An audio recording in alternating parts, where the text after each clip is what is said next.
আছে ভাই? আসসালামু আলাইকুম ওয়া রাহমাতুল্লাহ। ওয়ালাইকুম আসসালাম ওয়া ওয়ালাইকুম আসসালাম রাহমাতুল্লাহি ওয়া ওয়া বারাকাতুহু। রাহমাতুল্লাহি ওয়া বারাকাতুহু। প্রিয় শাইখ, আমার প্রশ্ন হচ্ছে যে মায়ের পেটে যদি বাচ্চা মারা যায় তাহলে পরে সে বাচ্চার জানাজার নামাজ পড়তে হবে না হবে না? জি, মায়ের পেটে বাচ্চা যদি মারা যায় তাহলে দেখতে হবে যে সেই বাচ্চাটা কতদিনের? সেই বাচ্চাটা কতদিনের? সেই বাচ্চার উপরে কি আ ৪ মাস কেটে গেছে না কেটে যায়নি? কারণ যে ৪ মাস পরে সে বাচ্চার শরীরে আল্লাহর পক্ষ থেকে রূহ প্রদান করা হয়। সুতরাং যদি রূহ প্রদান করে দেওয়া হয় তাহলে সে একটা মানুষ, সে একটা জীবন্ত, সে একটা আল্লাহর জীবন্ত মাখলুক হয়ে গেল। তাই না?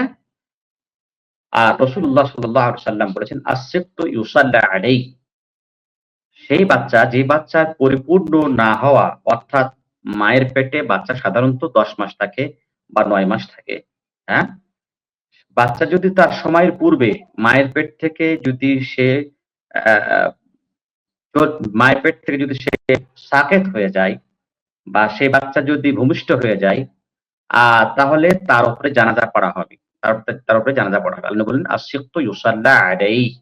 সেই বাচ্চা যেই বাচ্চা সময়ের পূর্বে ভূমিষ্ঠ হয়ে গেল এবং সে জীবিত হোক কিংবা মৃত্যু হোক, সে যদি তার যদি রূহ দিয়ে দেওয়া হয় তাহলে সে একটা জীবন, তার নামও রাখতে হবে এবং তার আকিকাও দিতে হবে এবং তার সালাতে জানাজাও পড়তে হবে। কারণ সে একটা রূহ হয়ে গেল, একটা জান হয়ে গেল।